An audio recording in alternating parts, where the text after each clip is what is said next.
Hello friends, क्या हाल है दोस्तों।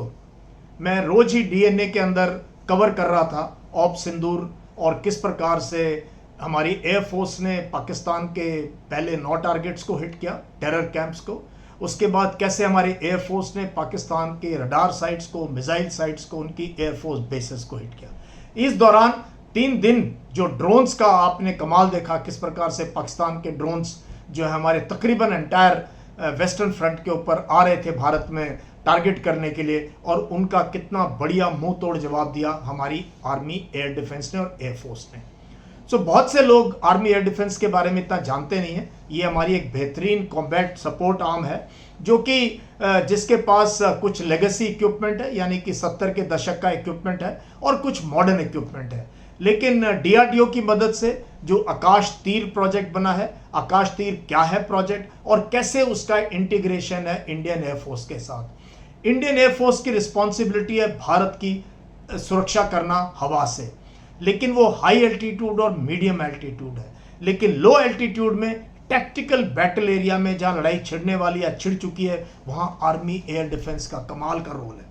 तो मैं लेके आया हूं आपके लिए brigadier Jagdeep Dahiya. Brigadier Jagdeep Dahiya, a student of Motilal Nehru School of Sports, Rai, ex NDA and then passed out from IMA। अपने बैच के टॉपर हैं एडी में, बहुत बेहतरीन इन्होंने सर्विस दी एयर डिफेंस में, एयर डिफेंस ब्रिगेड को भी कमांड किया है, और आकाश मिसाइल के ट्रायल में इन्वॉल्व रहे हैं, आकाश तीर के ट्रायल में इन्वॉल्व रहे हैं। तो बहुत सिंपल तरीके से हमने समझने की कोशिश की role of army air defence. So do watch this amazing podcast that I have recorded. Army के और डिफेंस एस्पायरेंट्स के लिए जरूरी है। आप अगर एसएसबी के लिए जा रहे हो, आपको समझना जरूरी है। और खास तौर पे जो लोग सोचते हैं कि हाँ, my future lies with army air defence, तो हमने उनकी परफॉर्मेंस की बात की और आने वाले दिनों में किस प्रकार से इंडियन एयरफोर्स और आर्मी एयर डिफेंस का कैसे इंटीग्रेशन होना चाहिए और हमें फ्यूचरिस्टिक कैसे सोचना चाहिए। और इस सब के बीच में कमाल की बात है, डीआरडीओ के लिए some amazing work. We must pat our back, we must compliment DRDO for creating Akash missile system and creating this wonderful system of Akash Teer. तो देखें इस जबरदस्त पॉडकास्ट को and subscribe to my YouTube channel comments कमेंट्स में जरूर लिखना फीडबैक कि आपको ये डिस्कशन कैसा लगा। In future do you want me to cover all arms and services with experts like this? आप बोलेंगे तो हम जो है आपके लिए इस प्रकार से बढ़िया पॉडकास्ट लेके आएंगे।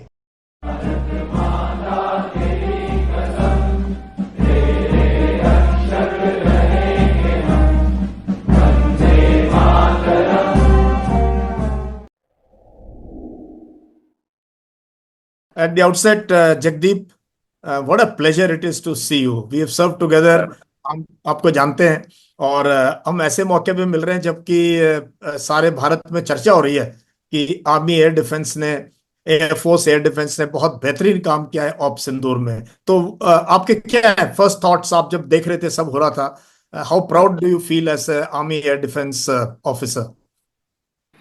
So definitely, it was a very proud moment for all of us, and it was these are very, I would call it कि ना बड़ा opportunistic and interesting times, क्योंकि because it was in the making, it was in the making, sir. जिस तरह से trend of warfare was has evolved, Azerbaijan and Armenia में जो हुआ, और उसके बाद यूक्रेन और रशिया में जो चल रहा है, so this was as and when we knew कि when we step closer, जैसे हम कन्वेंशनल वॉर की तरफ बढ़ेंगे, तो ये एयर स्पेस की लड़ाई तो का मुद्दा तो उठना ही था, and it very opportunistic. And जिस तरह से आर्मी एयर डिफेंस और air force air defence, because air defence की ज्यादा बड़ी जिम्मेवारी तो इंडियन एयरफोर्स की है। दे आर द रक्षक हाँ, मतलब हवा की रखवाली जो है इंडियन एयरफोर्स की, और आप उनके सपोर्ट में। Definitely definitely we are in a supporting role, main काम एयरफोर्स का है। तो ये बताओ मुझे जगदीप कि खैर आप और मैं तो जो पढ़े लिखे अफसर थे, हमके तो हमें तो हमेशा ही पता था भाई ये एयर स्पेस क्लटर होने वाली है, ड्रोन्स आ रहे हैं, है ना। कई साल से ये चल रहा था, और पिछले 3 साल रशिया यूक्रेन की लड़ाई में तो बहुत जबरदस्त इस्तेमाल हुआ अलग अलग किस्म के ड्रोन्स का। तो अब तो वगैरह बताओ, ये जो भी कर पाए। किस टाइप से हुआ ये 2-3 दिन 88 आवर्स की लड़ाई में? क्या ड्रोन्स यूज हुए और कैसे उसको हमने टैकल किया?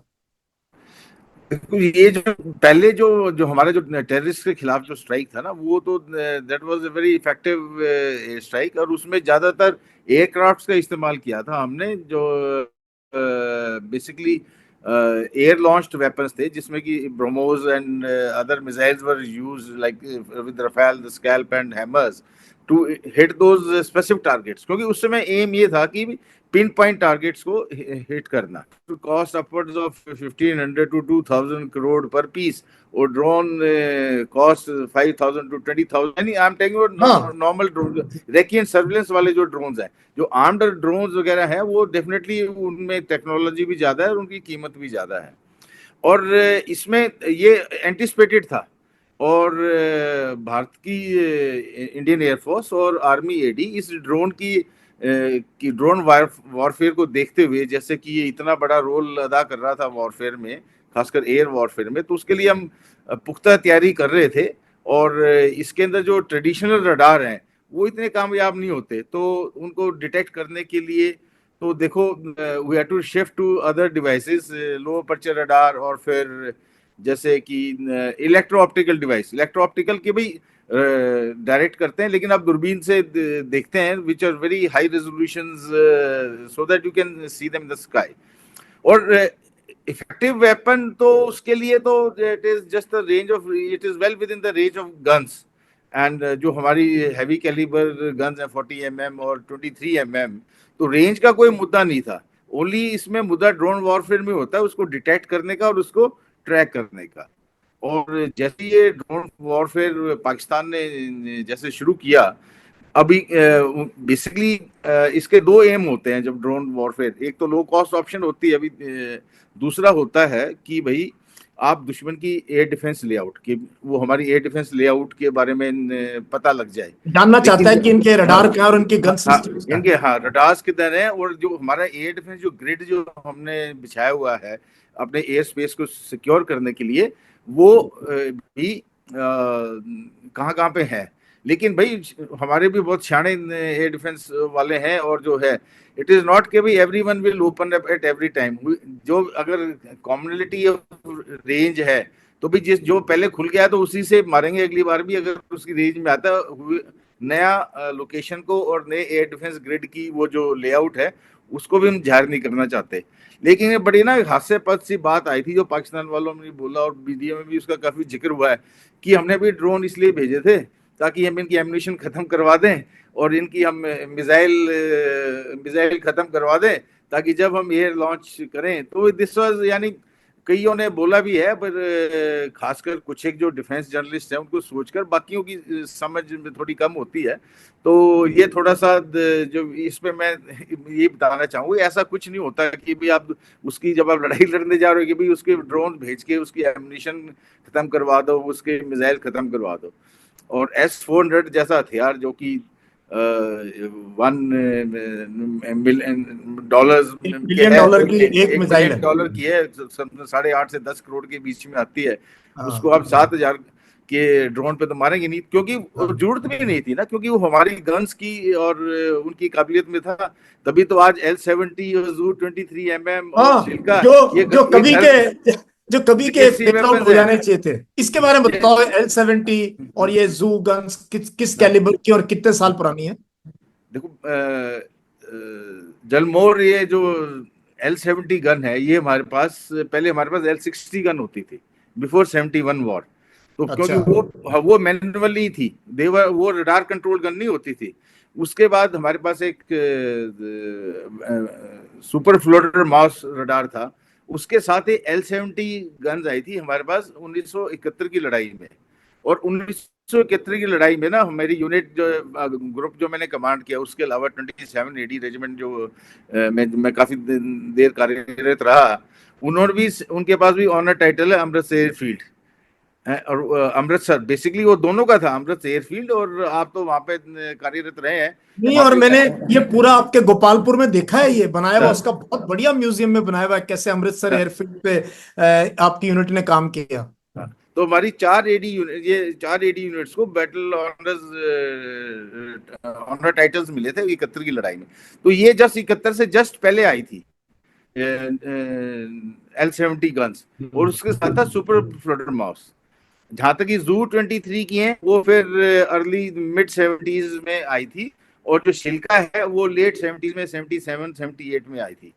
लेकिन असली बात यह है कि जो ऑर्डिनेंस पार्ट है ना गन का, जो गन का मैकेनिज्म, गन की बैरल 40 mm है जैसे कि L-70 का, और जू 23 का है 23 mm, which has got armour pacing also and HE-80 round also.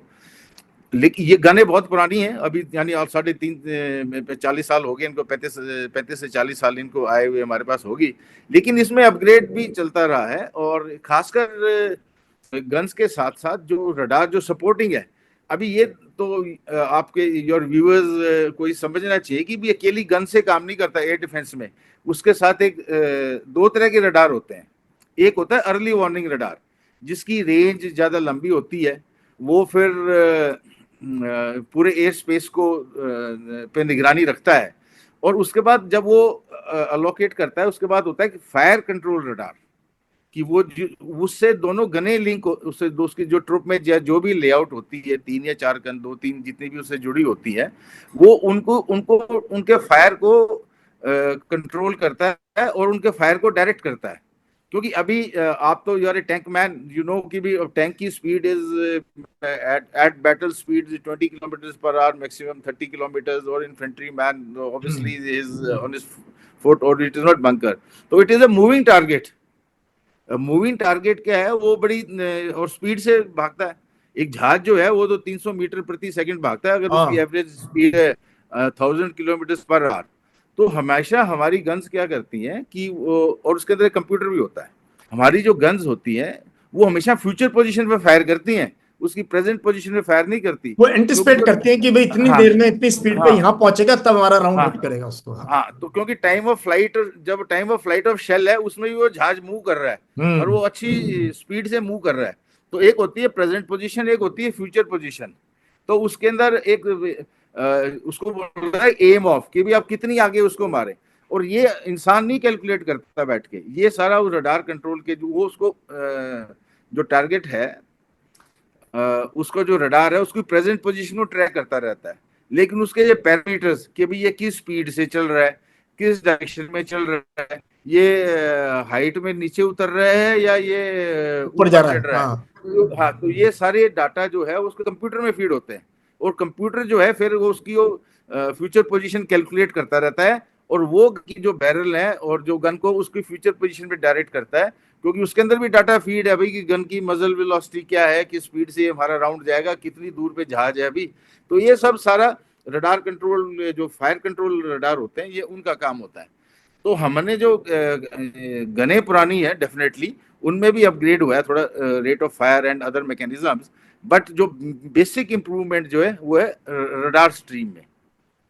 तो मैं समझ गया कि भाई रडार और गन जो है काम करते हैं साथ में, और फायर कंट्रोल सिस्टम है, और ये तो ठीक है एयरक्राफ्ट के लिए, अटैक हेलीकॉप्टर्स, एयरक्राफ्ट। बट अब आगे स्वॉर्म ऑफ ड्रोन्स, जैसे मधुमक्खियां आपको नजर आए इतनी सारी, रडार भी कंफ्यूज है, गन को भी ये जो चीज है, ये क्या एंटिसिपेटेड थी और इसको कैसे टैकल किया हमारी एयर डिफेंस ने? ये जो बिल्कुल नसीब बोला, दिस वाज एंटिसिपेटेड, और हमें बेसिकली डिटेक्शन होती है। स्वॉर्म ड्रोन में क्या है, एक ड्रोन है, एवरीवन नोज के आसपास ही ड्रोन है। उसके बाद फिर जो असली जो कैरेक्टरिस्टिक होती है ना कि वेपन की, जो जिसकी वजह से ये हम कामयाब हुए हैं, वो है हमारी जो गन्स है ना, उनका जो रेट ऑफ फायर है, जिस स्पीड से गोलियां निकलती हैं वेपन से, वो बहुत हाई होता है।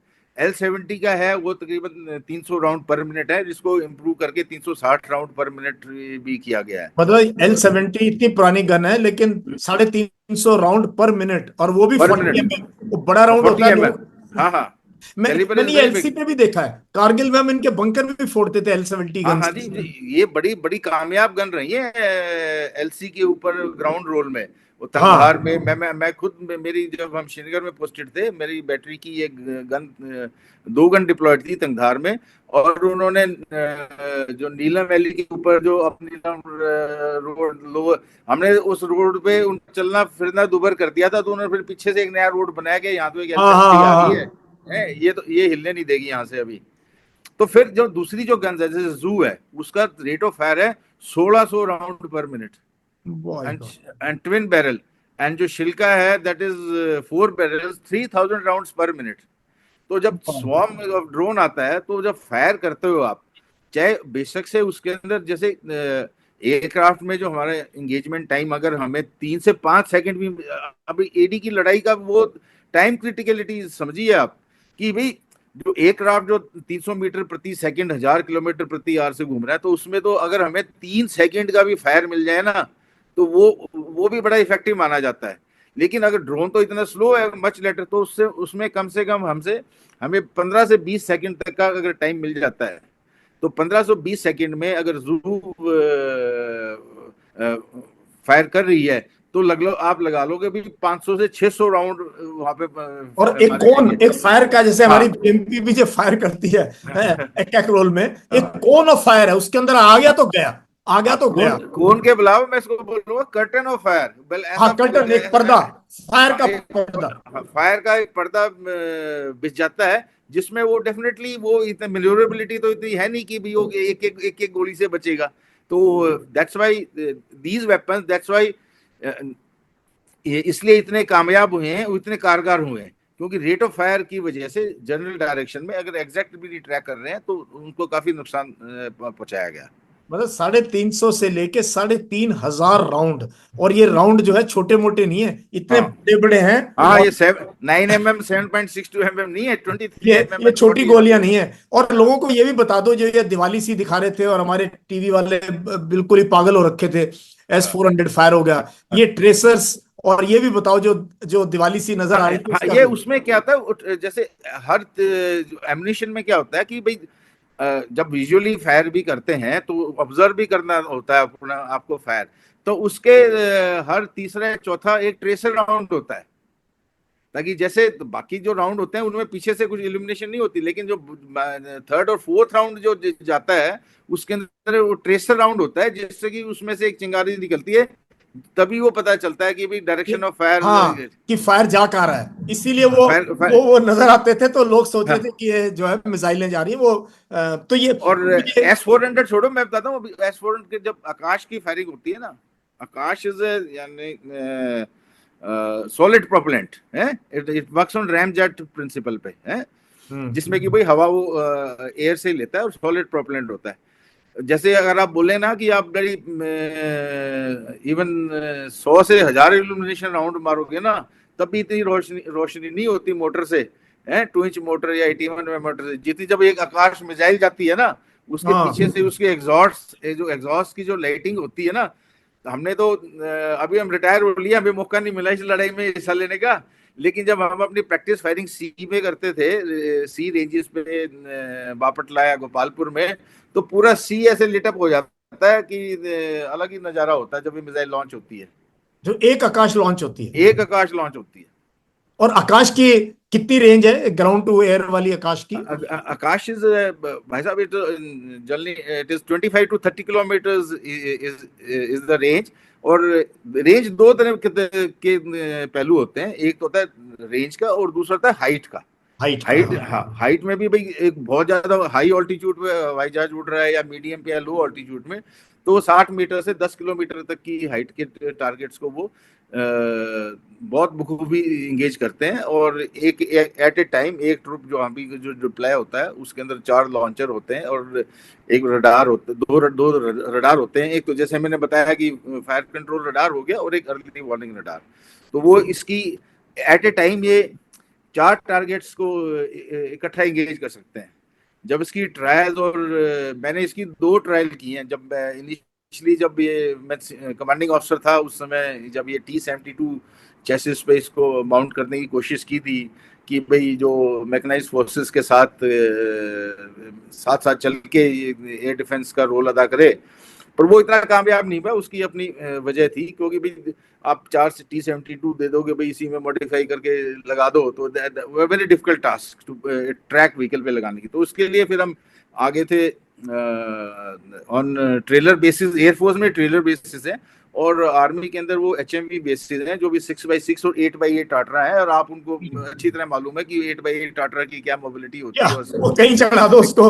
हाँ, हाँ तो मैं उस समय जब हमारी पहली जब मिसाइल टेस्ट फायरिंग हुई थी, तो प्रोजेक्ट डायरेक्टर थे आकाश में प्रोफेसर चंद्रमौली, उससे मैं पहले डॉक्टर पानियन, फिर डॉक्टर प्रहलादा।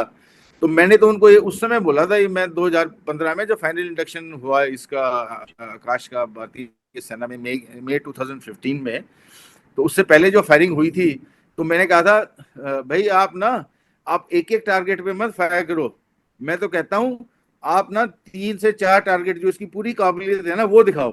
4 टारगेट इकट्ठे उड़ने और 4 टारगेट इकट्ठे गिराएंगे, तो तब मैंने बोला था उनको कि भाई ये world will be at your feet है, कि भाई ये क्या बड़ी भारत ने ये वेपन सिस्टम बना दिया कि भी चार चार टारगेट उड़ रहे हैं और बड़ी 4 मिसाइलें उड़ के अलग अलग जगह पे इकट्ठे मार रहे हैं। तो ये बड़ी कमाल की चीज है। वैसे भी हम DRDO के बारे में, HAL के बारे में हैं कमियां हैं, देखो हम नकारा नहीं कर सकते, बट कई इन्होंने काम की, कमाल की चीज की है। जैसे आकाश मिसाइल डेवलपमेंट में तो हमारा काफी काम है। अब मेरे को ना थोड़ा आकाश तीर पे बताओ, जिसका बहुत आप इन्वॉल्व रहे हो उसमें। बहुत बड़ा प्रोजेक्ट था ये एयर डिफेंस का, उसका आकाश तीर का क्या रोल है, क्या कॉन्सेप्ट है उसके पीछे? उससे पहले मैं just I take a minute on DRDO, जो आपने बात छेड़ी ना कि डीआरडीओ है। हाँ डीआरडीओ में हमें यूजर को भी ना थोड़ा सा पेशेंस रहना दिखानी पड़ती है। और ये देखो, ये वेपन सिस्टम है ना 30 साल में बना है। 19 जो IGMDP जो इंटीग्रेटेड मिसाइल डेवलपमेंट प्रोग्राम, जो कि अब्दुल कलाम साहब ने इवॉल्व किया था, और 30 साल लग गए इस वेपन सिस्टम को पूर्णतः क्या रोल एक है? Successful platform. लेकिन इससे अगला अभी आकाश, वो जो आकाश की हम बात कर रहे हैं वो पुराना है, उसका जो नेक्स्ट जनरेशन है उसको बोलते हैं आकाश NG, नेक्स्ट जनरेशन। उसके अंदर इतनी ज्यादा वैल्यू एडिशन हुई है, उसका जो रडार भी है वो चेंज हो गया है। इट इज मच मोर, मैं टेक्निकली नाम नहीं लूंगा आपको कि फेस रडार या वो है, हाँ हाँ फिर हाँ, हाँ। रडार भी चेंज हो गया है। मिसाइल की रेंज भी बढ़ गई है, अब उसको जो 25 से 30 30 140 50 तक भी ले जाया गया है। और ये जो स्टेप हुआ, ये हुआ सिर्फ 5 साल के अंदर, क्योंकि फिर ना एक बार बेसिक वेपन, बेसिक हाँ टेक्नोलॉजी हार्नेस कर ली, तो उसको इम्प्रूव करने में फिर ज्यादा समय नहीं लगता। तो अभी तो it is one of the best air defence weapon system in the world. तो अभी बाकी आता हूँ भी आकाश तीर पे।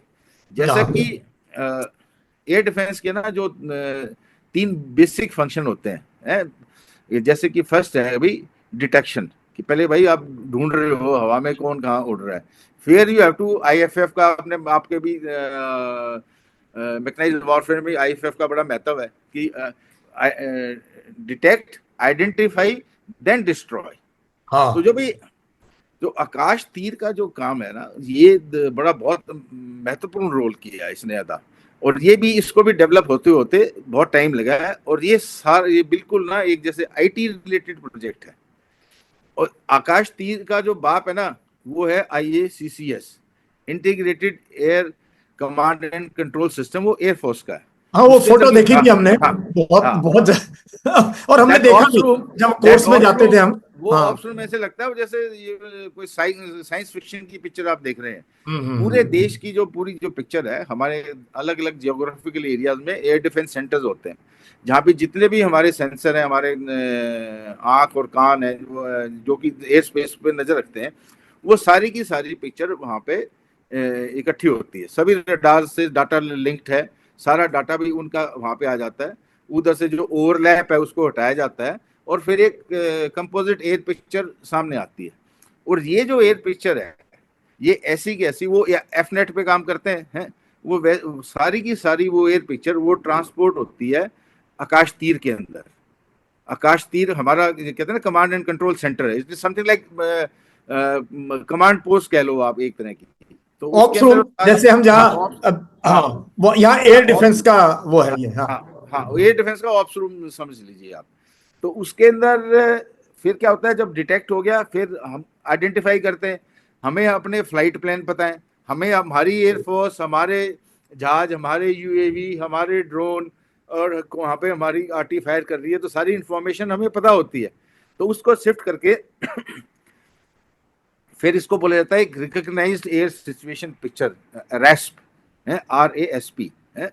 तो ये जब रिकॉग्नाइज होगी भाई पहले कौन कौन उड़ रहा है, फिर ये भी हो गया कि कौन हमारा है कौन दुश्मन का है, तो that means you have recognize now who is who.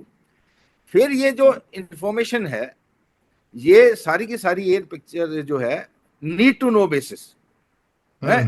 फिर ये क्या है, वो आकाश तीर के नोड में जाती है। इसका भी एक नोड है, जो एक नोड होता है आकाश तीर का, वो कम से कम 15 से 16 ये वीपी जो जहाँ पे हमारे गन्स की एयर डिफेंस की ग्रिड में जो बैठे हुए हैं, तो वो जो जो डिप्लॉयमेंट होते हैं, वो एक जो नोड है वो 15 20 25 तक, exact figures I can tell, कोई इंपॉर्टेंट नहीं है, हमें समझ गया। हाँ, तो वो उनको कंट्रोल कर सकता है। तो वो जो पहले ISCS से पिक्चर आ गई अभी अपने पास इधर आकाश तीर में, आकाश तीर के भी अपने रडार हैं, जो जो जो मैंने बताया था ना, याद हो आपके, अर्ली वार्निंग रडार। तो भी कई बार हो सकता है भी ये कम्युनिकेशन लिंक टूट जाए, कोई जैमिंग हो जाए, तो कम से कम जहाँ पे जो AD डिप्लॉयमेंट है उसके पास खुद का अपना भी अर्ली वार्निंग रडार होता है, ताकि वो होम पिक्चर उसको मिलती रहे, उसके इर्द गिर्द जो एरिया ऑफ इंटरेस्ट बोलते हैं, जो उसका जो डिप्लॉयमेंट एरिया है, उसको अपनी भी पिक्चर मिलती रहे। और ऊपर से जो छनी हुई पिक्चर जो आती है वो उधर आ जाती है। तो उस पिक्चर में फिर वो क्या करता है, it is very important to understand. पहले क्या, अभी जब 15-16 एयर ग्रिड के अंदर वेपन डिप्लॉयड है, और एक स्वॉर्म आ रहा है और साथ में एयरक्राफ्ट भी आ रहे हैं, अब किसको कौन सा टारगेट दिया जाए, है कौन सा किसकी रेंज में है, तो it was slowly and slowly becoming humanly very difficult to impossible. और हाँ इतना तेज स्पीड से हो रहा है सारा कुछ, हाँ आदमी तो बौड़ा हो जाएगा भाई, हाँ क्या हाँ। करें। तो यानी पता ही, यानी दैट्स वाई हमें दुनिया मेरे को कहती थी, मेरे आर्मी कमांडर के मेरे को शब्द याद है, मेरे को बोलता है तेरे पास तो बहुत अफसर बैठे हैं, ये क्या करते हैं मास्टर जी, जब लड़ाई होगी ना, ये सारे एक 3-3 4-4 ग्रिड को वेपन को कंट्रोल करने के, उस समय ये अभी आपको फालतू नजर आ रहे हैं, उस समय ये आपको कम पड़ते नजर आएंगे। तो बहुत अच्छी बात हुई जो आकाश तीर में इवॉल्व हुई। ये सारा ना अलॉगरिदम फिटेड होता है अभी इसके अंदर सारा, जैसे AI आजकल basically AI is nothing but new definition of algorithm, कि भाई आप उसमें क्या, कहाँ पे जहाज उड़ रहा है, उसके अंदर कहाँ पे डिप्लॉयड है, किसकी रेंज में है, किसकी रेंज में ज्यादा देर रहेगा, किसकी रेंज में कम रहेगा, तो ये सारा डाटा उसके अंदर फीड मतलब होता है। सैकड़ों पैरामीटर होंगे, सैकड़ों पैरामीटर होंगे हाँ जो फीड होते हैं उसमें। हाँ हाँ, और उसके अंदर आम एक आदमी मैक्सिस के बस का इतना है नहीं कि भी किसको बताया किसको नहीं बताया। अगर वॉइस कंट्रोल पे कर रहे हो तो आप कितनों से बात कर सकते हो एक समय पे। तो ये सारा का सारा सारा ऑटोमेट हुआ, और सारा का सारा इंटीग्रेट हुआ है, इंटीग्रेट ऑटोमेट। और फिर इसके अंदर जो अलॉगरिदम जो इसके अंदर इन्होंने फीड किया कि भाई ये, और ये अलॉगरिदम किसने फीड किया, वो तो फौजियों ने, human mind has fed it, कि भाई ये सिचुएशन होगी, इस सिचुएशन में ये प्रायोरिटी ऑफ टारगेट्स है, ये प्रायोरिटी ऑफ डिसीजन है, ये प्रायोरिटी ऑफ लोकेशन है। तो वो सब सारा फीड करके, इसलिए इसमें इतना टाइम लगा, it can not be world overnight. तो इसका बहुत, तो ये सारा ऑटोमेट हो गया, फटाफट टारगेट पकड़ा, आया, उनको नोड में आया, ये आकाश तीर के, वहां से कमांड जो वेपन की जो कमांड पोस्ट है वहां पे पहुंचा, उनके पास अपना अर्ली वार्निंग रडार है, वहां से कंफर्म हुआ, उसको बोला भाई ठोको। तो तो कितने सेकंड में ये पूरा बैटल प्रोसेस, उड़ा साइकिल हम कहते हैं, कितने सेकंड में हो जाता है पूरा काम? maximum it takes from weapon allocation to engagement not more than 10 to 15 seconds, seconds. जिसके अंदर की 5-7 सेकंड वो एंगेज भी कर रहा है। एंगेज भी कर रहा है। और ये भी बताओ कि इसमें क्या होता है कि आइडेंटिफिकेशन का इशू होता है। अभी हमारे भी तो ड्रोन उल्टे आ रहे होंगे, हमारे भी जहाज हैं, हमारे भी हेलीकॉप्टर हैं, और बहुत डेंस होगी एयर स्पेस। इस सब के दौरान ये भी बोलना भी किसने नहीं करना है फायर, ये भी जरूरी है। कोई अपने आप ही शुरू हो जाए कि देख के। और हाँ, उसके भी देर प्रोसीजर, उसके एक प्रोसीजरल कंट्रोल होता है, एक इंटीमेट कंट्रोल होता है अभी लास्ट मिनट तक। भाई पहले तो जहाँ पे हमारे उड़ रहे हैं वहाँ के वेपन्स जो हमारे एडी है उनको पहले इससे बताया जाता है कि हमारे जहाज इस समय से इस समय उड़ रहे हैं, तो आप that is the thing. But things की इन द हीट ऑफ जब हमारे भी उड़ रहे हैं उनके भी उड़ रहे हैं, that is the most difficult situation. So that picture, जैसे मैंने बोला ना, रिकॉग्नाइज एयर पिक्चर, कि भाई कौन अपना है और कौन उनका है. और अभी ये ड्रोन जो मारे हैं ना, इससे ज्यादा बड़ी सफलता जल मोर पता क्या है, कि एक भी अपना नहीं गिराया.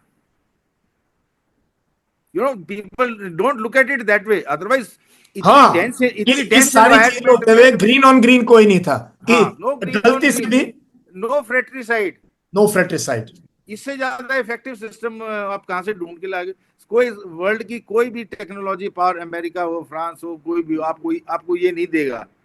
ये आपको खुद डेवलप करना पड़ता है, यस. तो क्योंकि जो एयर डिफेंस वेपन है ना, वो सबसे महंगे वेपन होते हैं. अब इतने महंगे जहाज को आप गुलेल से तो मार नहीं सकते. You have to have a weapon and then a system around it. तो cost of that system then becomes cost effective as cost comparable. और दूसरी बात ये है कि जो एयर डिफेंस की जो मार्केट है ना वर्ल्ड में, जो बायर्स जो बोलते हैं ये बायर्स मार्केट है, सेलर मार्केट है. एयर डिफेंस और एयर डिफेंस की कंट्रोल सिस्टम है ना, वो है सेलर्स मार्केट है. वो भी कीमत बताता है, लेना तो ले, नहीं तो जा. नहीं तो और कोई ले लेगा, है. हाँ, नहीं तो हाँ कहता है. और वो गोल्ड प्लेटिंग करते हैं फिर, जब उसकी एक्चुअल कॉस्ट होगी अगर 50 तो उसको 500 बना के बेचते हैं. इसलिए ये जो खुद की जो डेवलपमेंट की है, दिस इज यानी massive improvement. And it is not taken few years, it has taken many many many years. ये आप लोगों की और तो पूरी, आपने पूरी सर्विस में देखा है हाँ, ये मतलब चीजें हम तो इवॉल्व ही डेवलप होता होती रहा रही. ये. हाँ, और जैसे एयरक्राफ्ट है, जैसे भी इज कहते हैं ना बायर्स मार्केट, सब लिए खड़े हैं. F-16 F-18 ले लो, F-35 ले लो, रफेल ले लो, ये ले लो, वो ले लो, Su-35 ले लो. Everyone wants to sell. So then it becomes a buyer's market. But then I'll pick and choose which one I will buy. So ये थोड़ा सा अंडरस्टैंड करना बहुत जरूरी है कि एयर डिफेंस के जो वेपन्स हैं, that is a very sellers market, और जो aircraft and all, that is basically a buyers market. अब मुझे ये बताओ जगदीप, कि ये इस एनालिसिस के बाद आप और मैं तो रिटायर हो गए, लेकिन आप क्या समझते हो? एक तो पहली बात, आर्मी एयर डिफेंस को काम करने का मौका मिला, शाबाशी भी मिली, हौसला चीफ गए वहां आर्मी एयर डिफेंस यूनिट में कल परसों. नहीं, बड़ी प्राउड मूवमेंट, उनकी बैकड्रॉप में मैंने सारे देखा. हथियार खड़े हुए. हाँ, मैं यार, आपने भी फोटो भेजी मेरे पास, और मैंने भी एयर डिफेंस के साथ अच्छा काम किया, ग्राउंड में भी अच्छा खेलते हैं. Definitely sir. तो मुझे ये बताओ, आने वाले दिनों में, क्योंकि ये तो ट्रेलर था भाई, 2-3 दिन का, ये तो एब्सोल्युटली ट्रेलर एब्सोल्युटली है ना. एब्सोल्युटली. तो आप क्या समझते हो, हमें आगे आने वाले दिनों में किस प्रकार की, क्या यही काफी है या अपग्रेड कैसे करना है? क्या वेपन सिस्टम हम सोच रहे हैं, मॉडर्नाइजेशन क्या होने वाली है आर्मी एयर डिफेंस को लेके, जरा उस पर थोड़ा सा बताओ. डेफिनेटली अभी हमारे जो जो फ्यूचर जो है, जो एक तो बेसिकली रडार टेक्नोलॉजी पे हमें बहुत ध्यान देना पड़ेगा. और जैसे हो भी रहा है सोफिस्टिकेटेड, एक से एक सोफिस्टिकेटेड. अभी हमें रडार इंपोर्ट करने की जरूरत नहीं है. अभी हमारे डीआरडीओ के पास ना, they are totally on the ball, बिल्कुल ऑन द रडार टेक्नोलॉजी. तो रडार टेक्नोलॉजी, चाहे फायर कंट्रोल रडार हो, चाहे वो अर्ली वार्निंग रडार हो, तो ये सारे में तो हम बहुत सक्षम है. लेकिन गन्स का अपग्रेड थोड़ा और हो सकता है, जिसके अंदर भी अभी ऑर्डिनेंस भी अभी कितनी जो नई बैरलें भी अभी कब से 40 साल से फायर कर रहे हो आप, तो then rate of fire can be further enhance. और जहां तक कमांड एंड कंट्रोल है, सिक्योर डाटा लिंक्स, जो हमारे डाटा लिंक्स हैं, जहाँ पे ये इंफॉर्मेशन पलक झपकते ही एक जगह से दूसरी जगह सीमलेसली in बड़ी nanoseconds it is moving from one end to another. वो डाटा सिक्योरिटी, क्योंकि आगे आगे अभी ड्रोन वारफेयर जो आगे मेरे को नजर आ रहा है ना, कि वो है एक भाई इलेक्ट्रॉनिक वॉरफेयर का एक बड़ा जमाना आने वाला है. जो इलेक्ट्रॉनिक वॉरफेयर जो है ना, बड़े अभी आप भाई जो सुंजू ने भी बोला था कि you should be able to defeat the enemy without fighting him. अब भाई तो हम उसके बड़ी डाटा लिंक्स जैम कर दो, उसके बड़ी सब कुछ जैम कर दोगे, तो that to protect us as also, कि भाई हम हमारे पास एक कैपेबिलिटी भी आए. और मैं तो कहता हूँ ऐसी कैपेबिलिटी आ जाए जिसके अंदर जिसको बोलते हैं ना रोग ड्रोन्स, कि जैसे हैकिंग है, साइबर वॉरफेयर में आजकल हैकिंग का बड़ा इस्तेमाल होता है. भैया वो ड्रोन को साले को हैक कर दो और उसको रोग ड्रोन कर दो, और साला मुड़ के ना उन्हीं को ठोकना शुरू कर दे.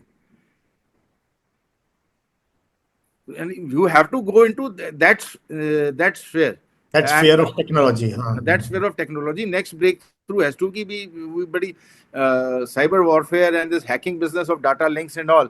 अभी let him fly, let him come, man. At an opportunity time you hack it and बड़ी इधर you don't have to And even make them, fire.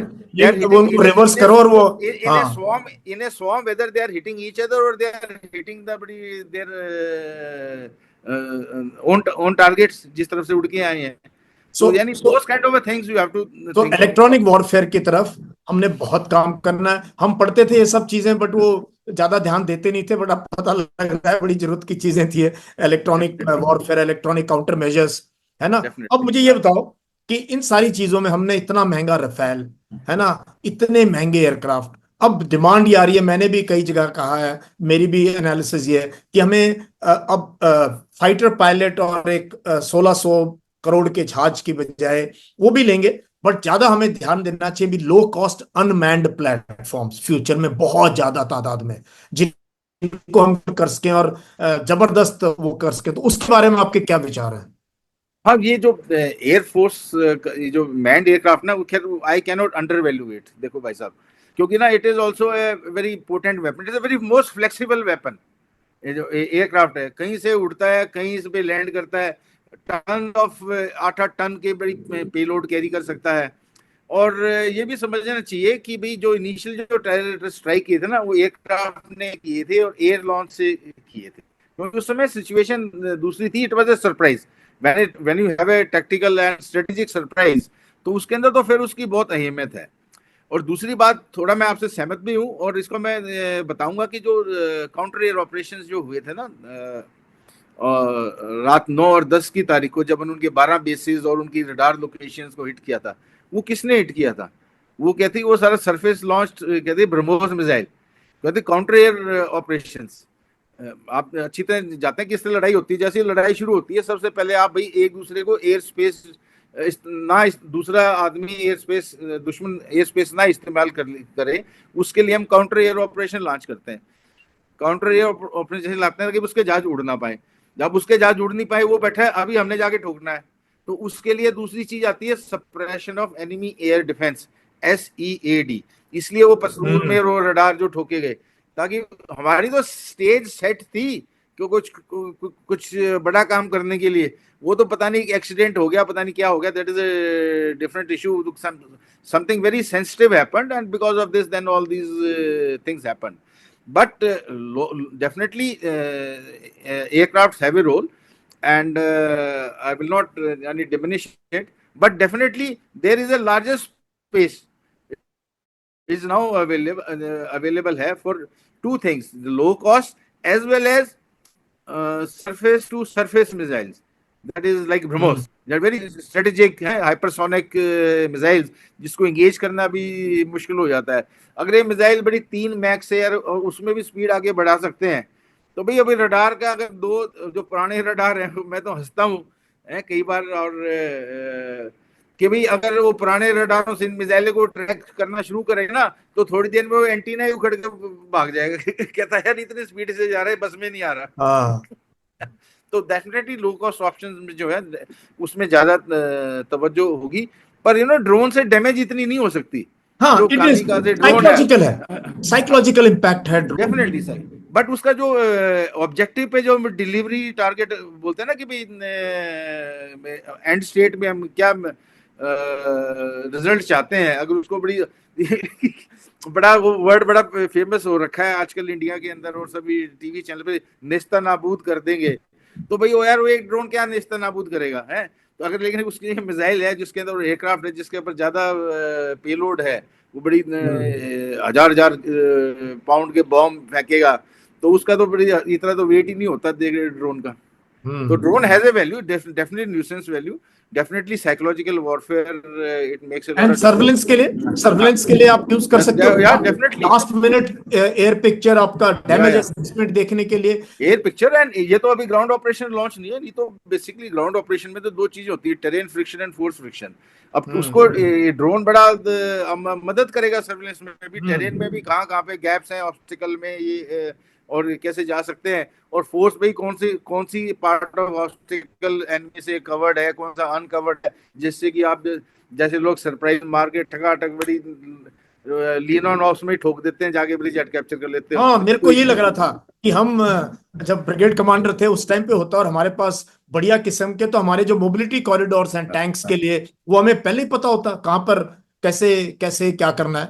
Very तो ट्रू। ये है, फाइटर की जगह है, जैसे टैंक की जगह है हाँ वॉरफेयर में हाँ हाँ, टैंक। डेफिनेटली, हाँ, टैंक इज नॉट हाँ, out the of same factor, is fighter tank is aircraft, but हमें चाहिए और ज्यादा इन्वेस्टमेंट करनी चाहिए में अनमैन्ड चीप ऑप्शंस प्लेटफॉर्म्स में ओवरवेलमिंगली। Definitely definitely. अभी मुझे ये बताओ आप कि आपने जो है ये एक ये मुद्दा था जब हम भी थे सर्विस में, थोड़ा सा टफ वॉर रहता है हमारे यहाँ एयरफोर्स के बीच में, एडी के बीच में, विद इन द आर्मी भी रहता है, और थ्री सर्विसेज में। तो क्या आप मानते हो कि वो वक्त आ गया है कि सारे एयर एसेट्स एक ही कमांडर के पास हैं? क्या आर्मी एयर डिफेंस को एयरफोर्स के साथ मर्ज कर देना चाहिए?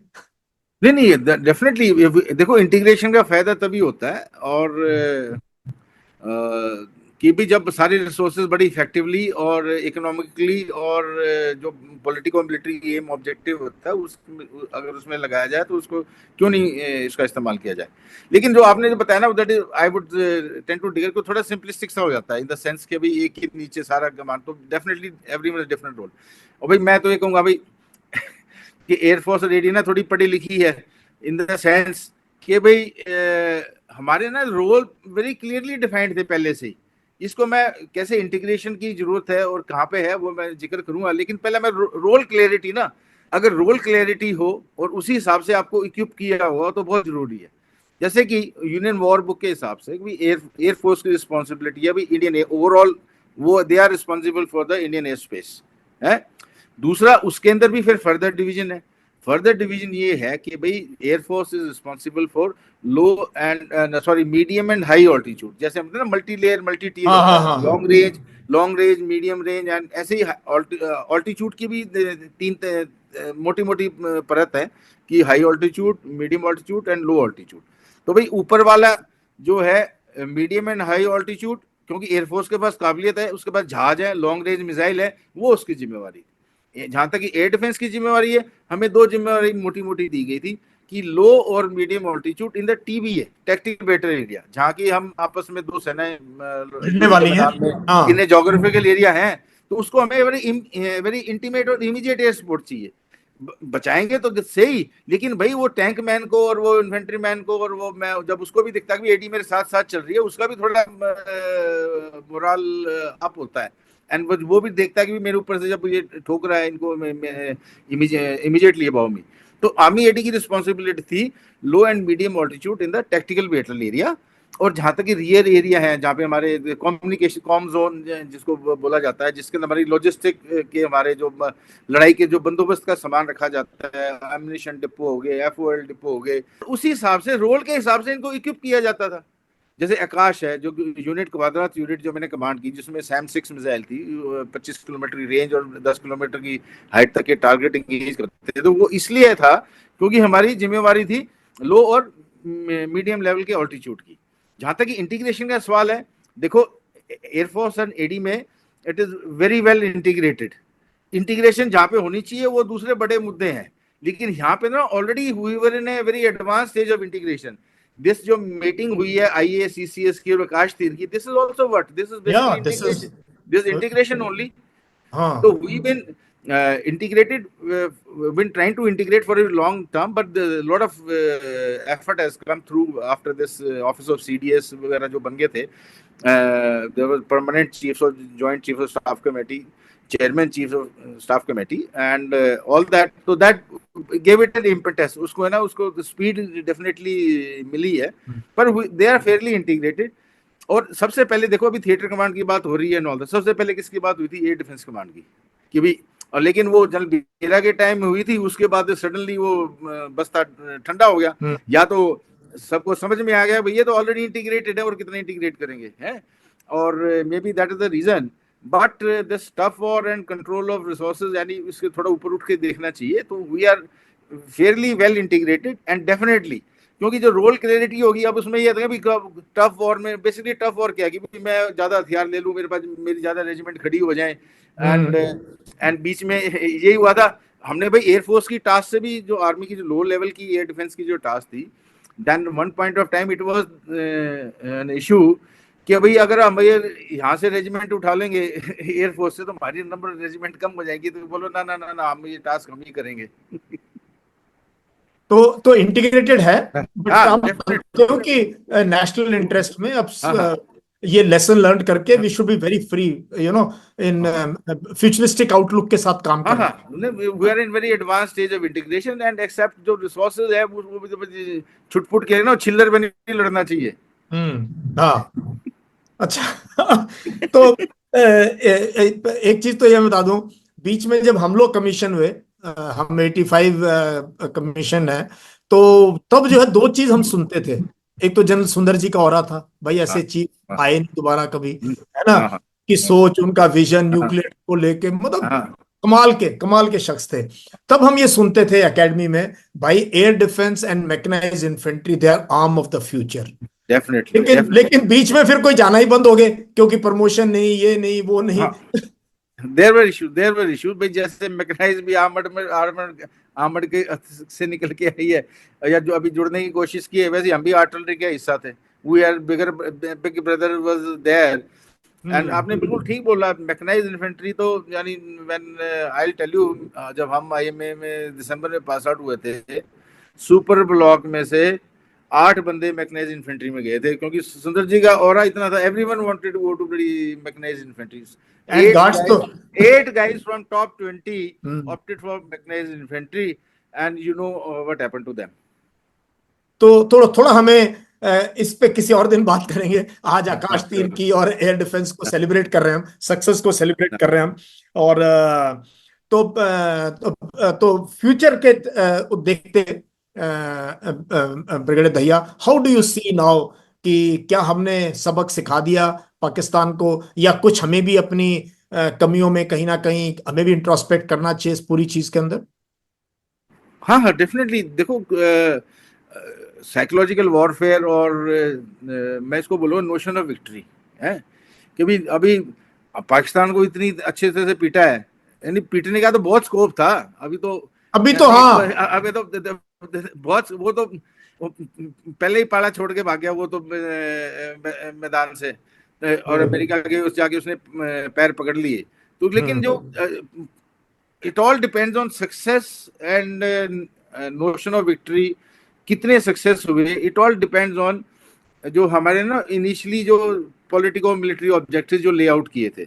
उस दिन जो प्रेस कॉन्फ्रेंस थी उसके अंदर main politico military aim objective तो बताया नहीं है, लेकिन अभी लड़ाई कहाँ तक पहुंची उसको अभी हम, ऑब्जेक्टिव कुछ और था उसको अभी हम स्केल डाउन करके बता रहे हैं, बात दूसरी है। तो ये नहीं, हम तो we can only point in those directions, क्योंकि वहां पे बताया गया अभी डीजीएमओ ने बोला कि हमारा ऑपरेशन, हमारा एम था कि to hit terrorist and terrorist infrastructure. Air force ने डीजी एयर ऑप्स ने बताया कि हमारा था भी एयर डोमिनेंस करना। और नेवी वाले ने बोला कि भाई हमारे भाई to maintain an aggressive offshore in Arabian sea so that Pakistan gets into a defensive posture and in the protection of the harbor and all, and वो बाहर ना आ सके। तो ये तो तीन, अगर ये तीन स्टेटेड ऑब्जेक्टिव थे तो then it's 3 bags full victory। लेकिन क्या वर दोज द ऑब्जेक्टिव्स, क्योंकि वो ऑब्जेक्टिव्स आपको और हमें तो कोई बताएगा नहीं, वी कैन एज पब्लिक को कोई बताएगा नहीं। Public can take only cue from political statements. Political statement क्या थी, भी घुस के मारेंगे, मारा, चुन चुन के मारेंगे, कितने मारे, डेफिनेटली मारे हैं, लेकिन इनके आकाओं को भी मारेंगे, कितने आका मारे गए। असली आका तो पाकिस्तान आर्मी है, असली एग्जैक्टली आका मैं तो कह के टेररिज्म थक का। गया, भाई लोगों के खिलाफ ये जहर छोड़ दो, पाकिस्तान आर्मी के बारे में सोचो। हाँ how do we weaken that, वो तो स्ट्रॉन्गर होके आगे सारी चीज से। हाँ हाँ, क्योंकि भाई वो नोशन ऑफ विक्ट्री है ना। पाकिस्तान जैसे read somewhere and all, basically it is a insurgent state है उसकी। अभी तक वो तो 71 वॉर की लड़ाई में बोल रहा है कि हमारी जीत हुई थी, वो ईस्ट जो बांग्लादेश में हार गए वो हमारे देश का हिस्सा ही नहीं है। लेकिन यहाँ पे जो हमने जो वेस्टर्न फ्रंट पे जो वो हुआ था उसमें हमने भारतीय सेना को हराया है। तो इंसर्जेंट स्टेट की जो स्टेट ऑफ माइंड है ना, वो तो यही होती है कि वो तो दो पीट के, दो थप्पड़ मार के उसके 50 भी पड़ जाए ना, फिर भी बोला तो मैंने दो तो मारे थे। हाँ, So it is a insurgent state. It is a state sponsored proxy war against our nation, आतंकवाद के बड़ी असली आका तो पाकिस्तान मिलिट्री है। है। हमने तो आसिम मुनीर को in a way he may feel little stronger, and जो उसकी जो पहले जो उसकी पॉपुलैरिटी थी in the Pakistan nation as such as, जो पाकिस्तान के लोगों के बीच में, मे बी वो सिचुएशन इंप्रूव हुई है, rather than Exactly. let down, he feel being let down, he may consider himself in a position of strength at this point of time. और उसका एक्सटेंशन भी ले जाए, उसका एक्सटेंशन भी ले जाए कि भाई अब मेरे बिना तुम्हारा गुजारा होगा नहीं। एक्सटेंशन छोड़ो उसको भाई साहब, उनके तो बड़े बड़े प्लान है, maybe one day you will find another Musharraf or Ziaul Haq happening very soon there.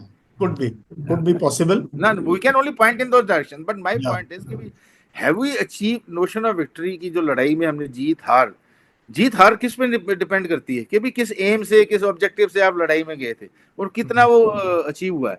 Psychologically definitely we have war, but psychologically also I said के in cyber warfare and info warfare domain, I think we have been a step behind. यानी भाई हमारे जो briefings थी, जो press briefings थी और जो भी थी initial, I agree with initial optics भी, नाम ऑफ सिंदूर, करेक्ट, वो बहुत अच्छा लगा, great name and then those ladies coming up कि भी मोदी को बताना, तो भाई वो लेडीज के थ्रू ही भी उनको जवाब दे रहे हैं।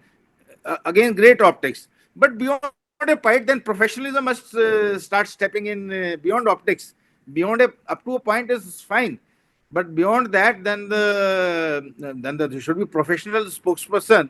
वो जब आखिर में आप डीजीएमओ और उनको ले आए, ये डीजीएमओ का काम है प्रेस ब्रीफिंग करना, ये डीजी एयर ऑप्स का काम है प्रेस ब्रीफिंग करना।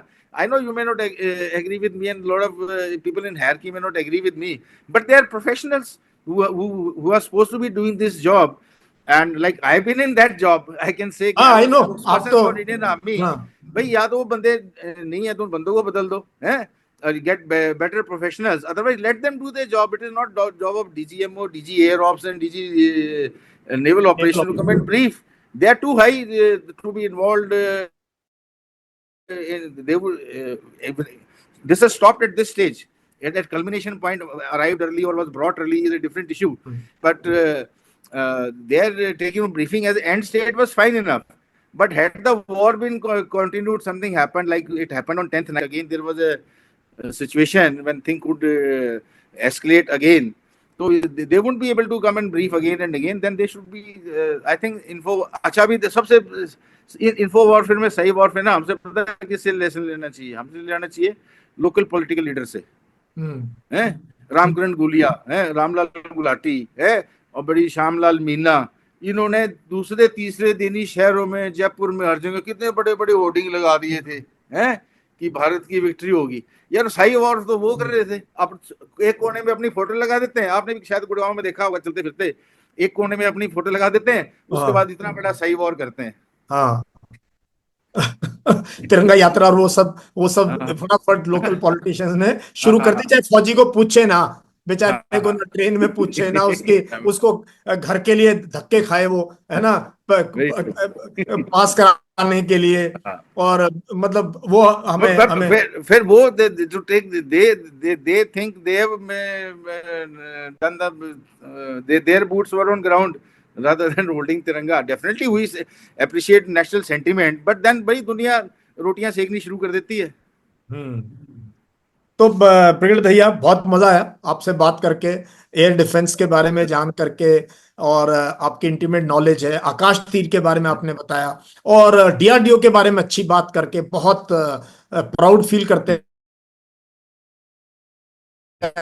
कि if we give time then we can produce. वो वक्त definitely 30-40 साल they will deliver, they have delivered. It should be, I think it should enhance users confidence in them. So thank you very much, and अगली बार कभी करेंगे आपके साथ, मैंने बहुत चीजों पे बात करनी है, बट उसके लिए किसी और time. So thank you very much Jagdeep for sparing. Thank you sir, thank you so much, take care sir, thank you so much, bye bye, take care, bye.